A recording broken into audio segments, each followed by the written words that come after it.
Olá! Hoje vamos fazer uma viagem no tempo. Iremos falar de um documentário produzido pela Assessoria de Comunicação do Tribunal Superior Eleitoral, que está disponível desde o dia 20 de abril na TV Justiça e no canal do TSE no YouTube. O documentário fala sobre as primeiras consultas populares em âmbito nacional, o referendo e o plebiscito, mas o foco principal é no primeiro plebiscito nacional, que completa 20 anos esse mês. Em 21 de abril de 1993, os eleitores foram às urnas para escolher qual o melhor sistema de governo, presidencialismo ou parlamentarismo. Na ocasião, foi questionado ainda qual a melhor forma de governo, monarquia ou república.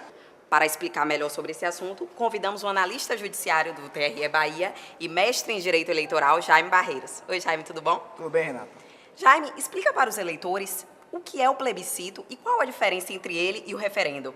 Bom, a Constituição de 1988, no seu artigo 1º, parágrafo único, afirma que a soberania popular será exercida de forma direta e de forma indireta também, através da eleição de representantes. A forma direta é justamente através das consultas populares. Essa é a principal forma direta de participação dos eleitores. Plebiscitos e referendos são os instrumentos, para a realização dessa participação direta. A grande diferença de um plebiscito para o referendo é que o plebiscito é prévio. No plebiscito se discute uma ideia e, a partir dessa discussão, dessa ideia, da aprovação do povo em relação a esse projeto, a essa ideia, se cria uma lei, se pratica um ato. Já no referendo é o contrário. No referendo o que é que nós temos? Já temos algo de concreto, já temos uma lei, já temos um ato praticado. E aí o povo vai discutir a necessidade da continuação desse ato, da validade desse ato, da legitimidade desse ato, da importância desse ato. Então a grande diferença é essa. O plebiscito é prévio, o referendo é posterior. Jaime, e qual foi a importância desse primeiro plebiscito para nosso país? Bom, esse primeiro plebiscito que nós tivemos de nacional em 1993 foi muito importante para reafirmar a democracia no Brasil. Afinal de contas, vivenciamos um período de ditadura militar em que o povo brasileiro não tinha nem a oportunidade de votar para presidente da República, e apenas 5 anos depois da promulgação da nossa atual Constituição de 88, 90 milhões de brasileiros puderam comparecer às urnas para decidir não apenas o sistema de governo, se seria presidencialista ou parlamentarista, mas a própria forma de governo, república ou monarquia. Então foi simbolicamente muito importante esse plebiscito de 93 para demonstrar que vivenciávamos, a partir daquele momento, uma nova etapa na nossa história, uma etapa de maior participação, uma etapa de maior democracia, destoando, na verdade, da história brasileira, que infelizmente não é exatamente uma história democrática. É uma história muito mais de exceção, de golpes, e a partir de 1988, sem dúvida nenhuma, consolidamos no Brasil uma democracia, e o plebiscito de 93 foi um marco muito importante nessa consolidação. Professor, quais foram as diferenças históricas entre essas duas consultas, a de 1993 e a de 1963? Bom, Renata, na verdade, o contexto histórico de 63 foi totalmente diferente do de 93. Porque o que é que ocorre? Em 63, vivíamos um momento de tensão política. É só a gente lembrar como o parlamentarismo que ensejou, na verdade, o referendo foi instalado no Brasil naquele momento para que a gente chegue a essa conclusão. Em 1961, o presidente da época, Jânio Quadros, renunciou apenas 6 meses após a sua posse, no dia 25 de agosto, ensejando uma grande crise política no Brasil. Havia uma parte da sociedade, da classe política mais conservadora, que não desejava a posse do vice-presidente, João Goulart.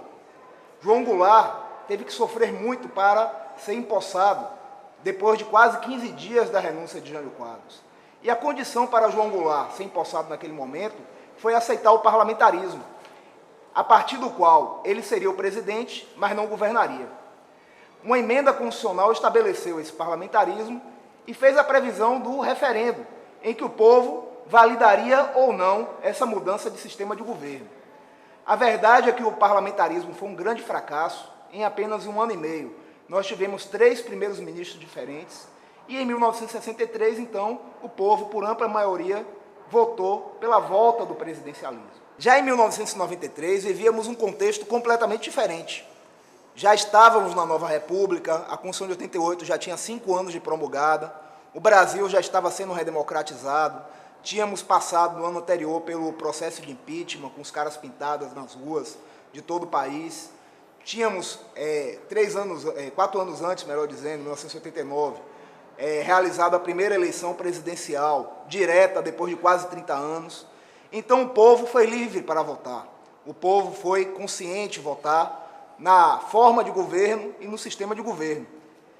República ou monarquia? Parlamentarismo ou presidencialismo? E, evidentemente, ganhou a república presidencialista, era o regime político, melhor dizendo, a forma e o sistema de governo já adotado na época, né? Tinha uma certa aceitação popular e os adeptos do parlamentarismo da monarquia, portanto, não conseguiram modificar a opinião do povo em relação à manutenção da república e do presidencialismo. Então, o contexto foi completamente diferente, foi um contexto democrático, enquanto 63 foi, na verdade, o referendo daquele momento, um reflexo de um momento de muita tensão na história brasileira, onde já vivenciávamos, né, as vésperas, na verdade, do golpe militar de 64. Obrigada, Jaime. Obrigado, Renato. Seja por eleição, plebiscito ou referendo, o eleitor deve participar dos rumos políticos do seu país, pois, afinal, é assim que se constrói a democracia. Esta edição especial do TRE Bahia Notícias fica por aqui. Até a próxima!